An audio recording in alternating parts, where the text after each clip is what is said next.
Picture this. It is 2 in the morning, somewhere on Interstate 70, deep in the middle of Kansas. A long-haul trucker is fighting sleep behind the wheel of his Peterbilt, one hand on the CB radio, half listening to the usual chatter on Channel 19. Static, road reports, the occasional bear warning about a speed trap up ahead. And then, out of nowhere, a voice cuts through the crackle. A voice that every single person on planet Earth would recognize. A voice rhyming. A voice boasting. A voice declaring itself the greatest of all time. Now, did that actually happen? Honestly, we cannot prove it did. But here is what we can prove. And what I am about to tell you is far more unbelievable than any CB radio legend. Because the real Muhammad Ali, the one who existed off camera and outside the ring, was a man so extraordinary, so unpredictable, so absolutely addicted to connecting with ordinary people that the idea of him hijacking a trucker frequency at 2 in the morning is not just plausible, it is the least surprising thing he could have done. And today, you are going to hear the stories that prove it. Stories you have probably never heard. Stories about a heavyweight champion who drove a gold-plated car across the country with no bodyguards. A man who picked up hitchhikers in his personal motorhome.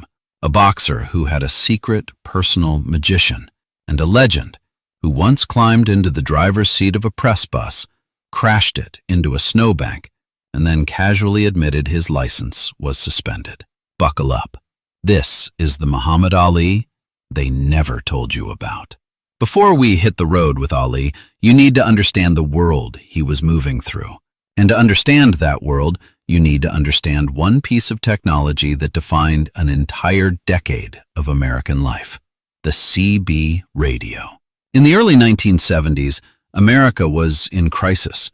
The Arab oil embargo of 1973 sent fuel prices skyrocketing. Gas stations ran dry. Long lines of cars stretched around the block. And the people hit hardest were the men and women who drove trucks for a living. Truckers depended on diesel the way the rest of us depend on oxygen, and suddenly, diesel was vanishing. So they turned to a tool that had been around since the late 1950s but had never found its moment. Citizens Band Radio, CB radio. 23 channels, later expanded to 40, broadcasting on 27 megahertz. No license required. And Channel 19 became the trucker highway. Think of it as the 1970s version of social media, except instead of scrolling on a phone, you were holding a microphone in a dark cab doing 75 miles an hour down a pitch-black interstate. Truckers used Channel 19 to share fuel information, to warn each other about police, and to break the unbearable loneliness of the road. They developed their own language. Cops became bears. A speed trap was a bear trap. Driving fast was hammer down. The lead truck in a convoy was the front door, and the one bringing up the rear was the back door. Your CB name, your on-air identity, was your handle. And then something incredible happened. CB radio escaped the trucks and infected the entire country.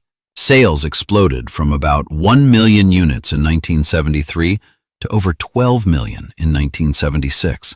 In 1975, a songwriter named Bill Fries, performing under the character name C.W. McCall, released a novelty song called Convoy.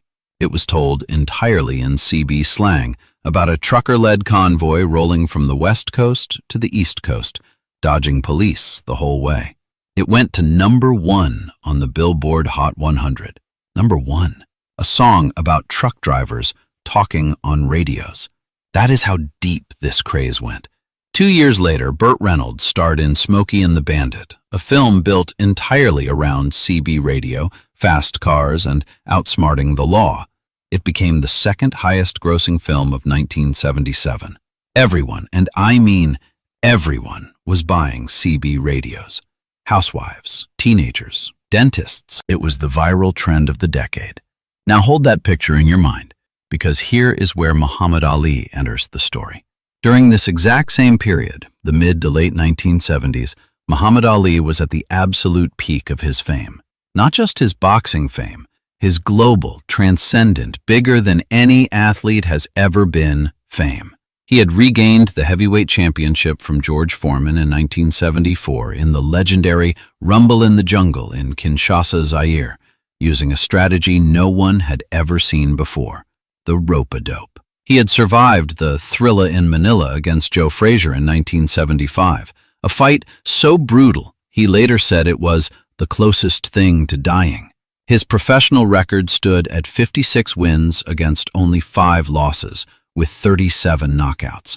He was, by almost any measure, the most recognized human being on the planet. And here's the thing about Ali that separates him from every other famous person who has ever lived. He did not hide from the world. He ran toward it. He craved the random encounter. He lived for the moment when he could make an ordinary person's day extraordinary. This is where the verified stories begin, and they are astonishing. In the spring of 1971, a 19-year-old kid named Louis Diamond was hitchhiking on a hot road near Chicago. He was sweating, watching the heat waves shimmer off the asphalt, when a massive motorhome appeared in the distance. Diamond later recalled thinking how cool it would be if that thing stopped for him. And it did. The door opened. He climbed in. There were 5 or 6 well-dressed men inside, and one of them walked up and said casually, "Hi, would you like to meet the champ?" Diamond looked over, and there, stretched out on a bed in the back of the motorhome, was Muhammad Ali. The most famous athlete in the world was driving around picking up hitchhikers. Ali got up, smiled, introduced himself, and started talking about his philosophy of life. He talked about peace, about people working together, about being brothers and sisters. And while Ali was still mid-sentence, the motorhome pulled over again and picked up another hitchhiker. This time, a woman. She only rode a few blocks and may not have even realized who else was on board. Diamond stayed for about 5 or 6 minutes of conversation. Then Ali's people asked if he knew the way to the Triangle Fraternity at Northwestern University, where Ali was headed to give a speech. Diamond said, sure, even though he did not actually know the way. He was not about to let this ride end. Years later, Diamond told a reporter that he did not even stay for Ali's speech that night. Nothing, he said, could have topped what he had just experienced. But here's the truly remarkable part. Diamond said that when he told people in Chicago about his experience, they were not even surprised, because that is just what Ali did.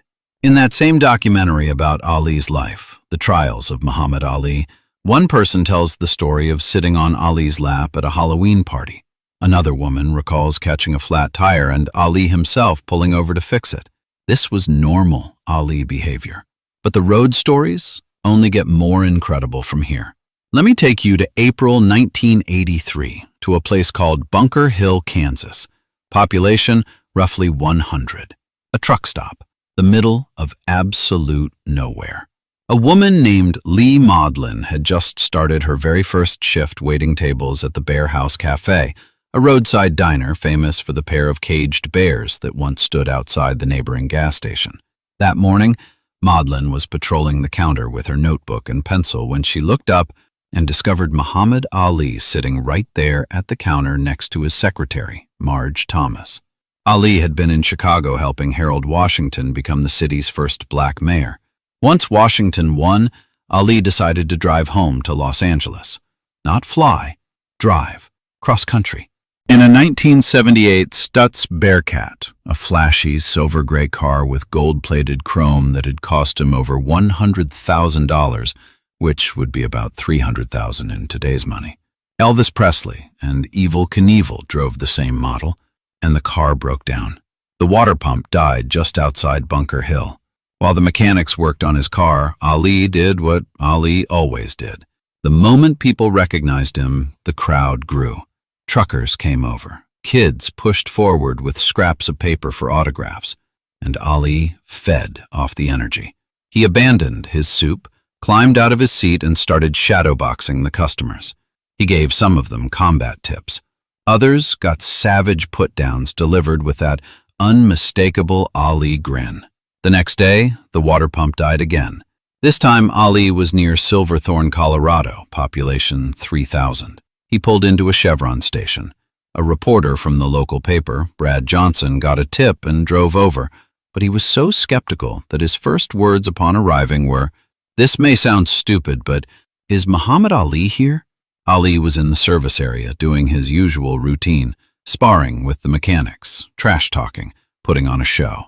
He posed for photographs with Keith Bauma, the man fixing his car, and warned him, "That's the closest you'll ever get to laying a hand on me." When the repair took longer than expected and the tiny gas station could not attract a big enough crowd for his liking, Ali agreed to visit the local high school.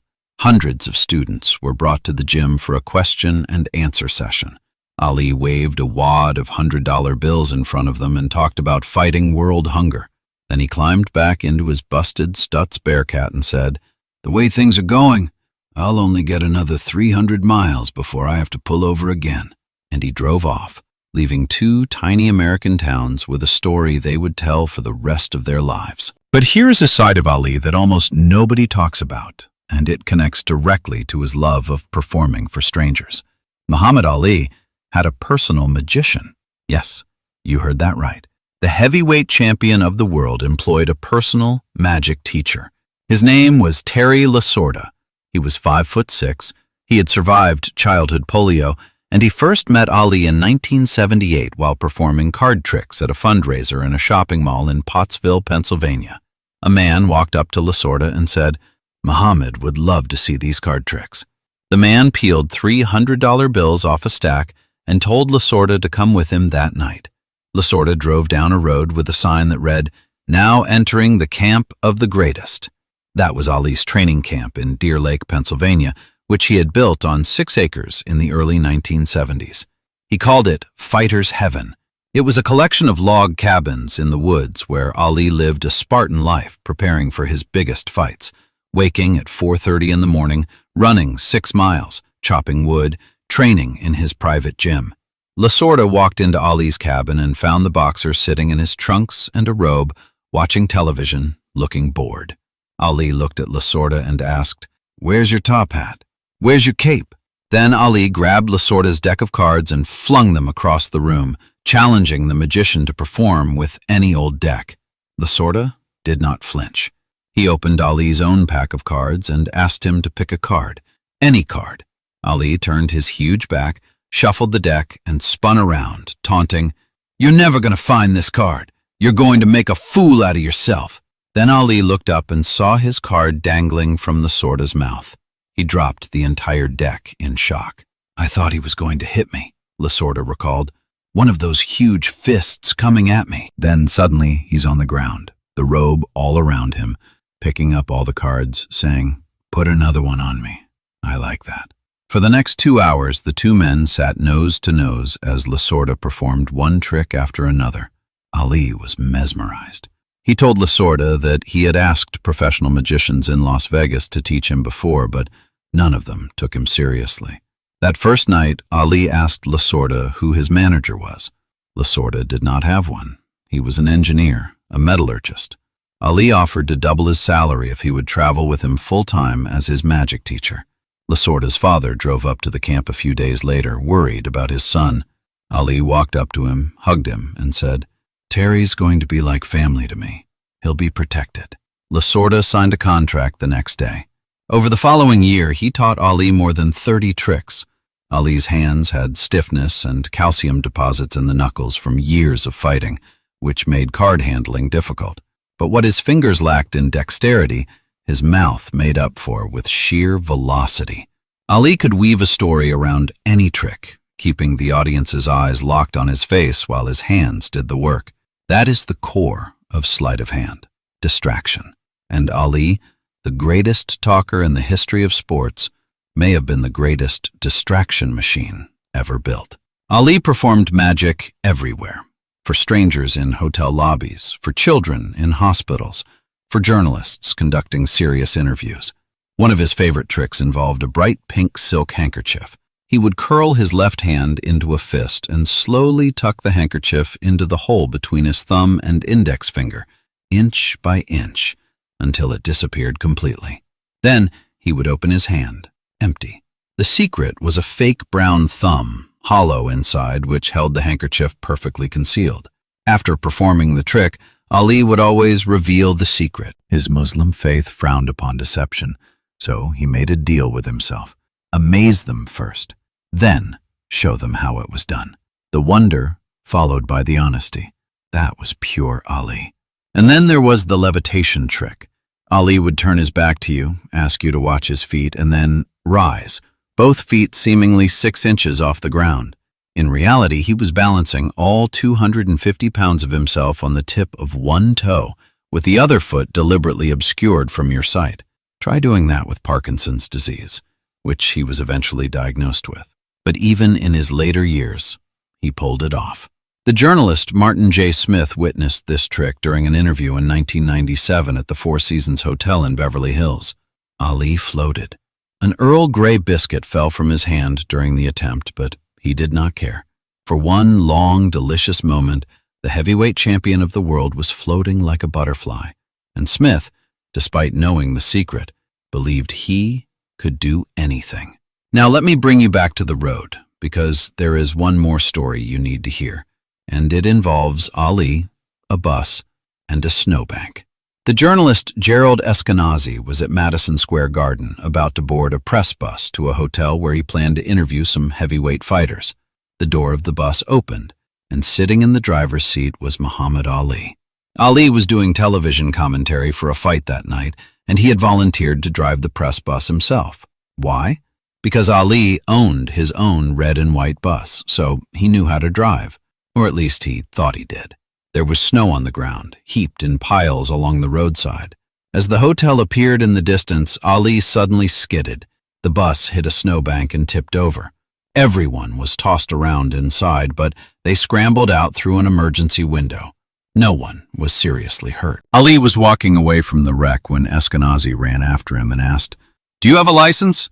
Ali looked at him, grinned sheepishly, and said one word: suspended. That is Muhammad Ali.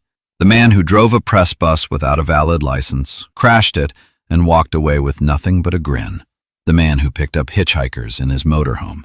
The man who fixed strangers' flat tires on the highway. The man who broke down twice on a cross-country road trip and turned each breakdown into a one-man show for the people of tiny American towns. And then there was the moment that showed Ali's road encounters could be about more than entertainment. They could be about life and death. On January 19, 1981, in Los Angeles, a young man identified only as Joe threatened to jump from a 9-story building. Police and negotiators had been trying for hours to talk him down. Nothing was working. Someone contacted Muhammad Ali. The champ did not hesitate. He went to the building. He talked to Joe. The details of what he said have never been fully revealed, but Ali did what Ali always did. He connected. He reached through the noise and the fear and the pain and found the human being on the other side. Joe came down from the ledge. Ali wrapped his arms around him. That story ran on CBS Evening News in front of 36 million viewers. This was the man behind the legend. Not just the fighter with 56 wins and 37 knockouts. Not just the poet who could predict the round in which he would knock out his opponents. Not just the activist who sacrificed 3.5 years of his prime career from 1967 to 1970 when his heavyweight title was stripped away after he refused to be drafted for the Vietnam War, famously declaring, "I ain't got no quarrel with them Viet Cong." Not just the Olympic gold medalist who won the light heavyweight championship in Rome in 1960 at the age of 18. This was the Ali who existed in the spaces between the headlines. The Ali who craved connection with ordinary people.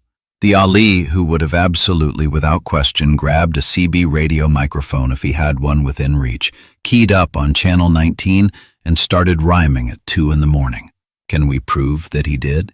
No, but consider the evidence. Ali traveled constantly during the exact peak of the CB radio craze. He drove cross-country. He owned a bus. He owned a motorhome.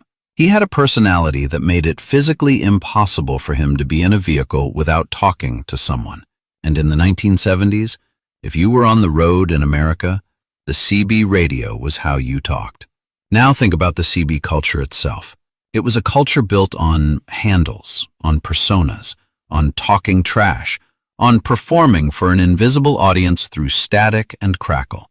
That is not just a description of CB radio. That is a description of Muhammad Ali's entire life. He invented the trash talk persona in sports. He performed for audiences that could not see him through radio and television and across telephone lines. He created a handle for himself decades before any trucker keyed up a microphone. I am the greatest. He said that even before he knew he was the greatest. He spoke it into existence.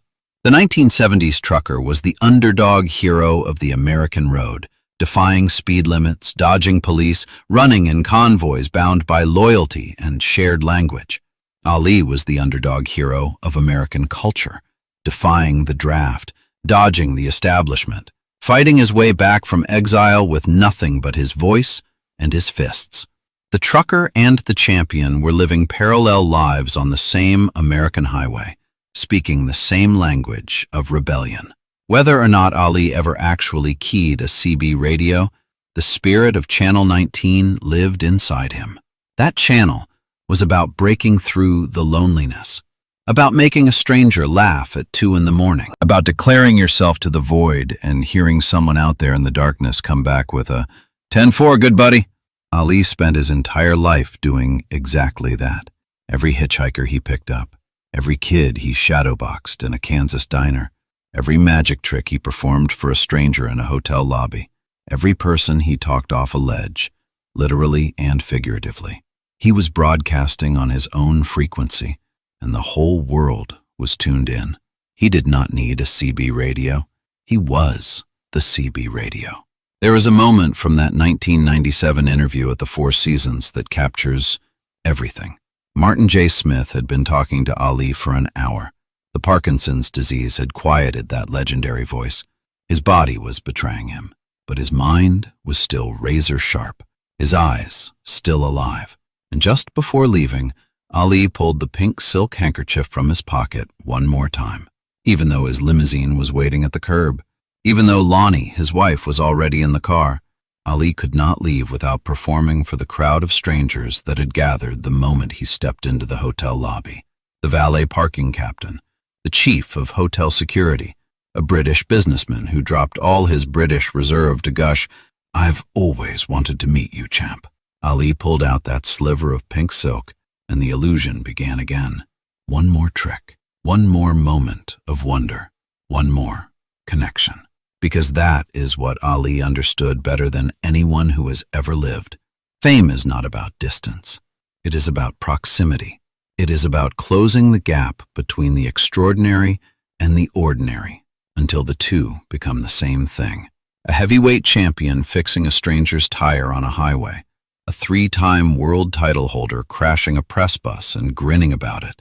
A man who could have gone anywhere on earth, choosing to stop at a 100-person truck stop in Kansas and put on a show. If CB radio had been invented for one person, it would have been invented for Muhammad Ali. A device designed to let a voice carry through the darkness, reaching strangers you would never meet, making them feel less alone on a long and difficult road. That was his whole life. Not just the fights, not just the championships, the quiet moments on the highway, the handshake at the gas station, the card trick at the diner counter, the voice cutting through the static, declaring, as it always did, as it always would, that it was the greatest of all time. And the wild thing is, nobody ever had a good reason to argue. Float like a butterfly, sting like a bee. And if you are ever on Channel 19 at 2 in the morning, somewhere on a dark American interstate, and you hear a voice start to rhyme, well, you know who it might be. 10-4, champ. We copy that loud and clear.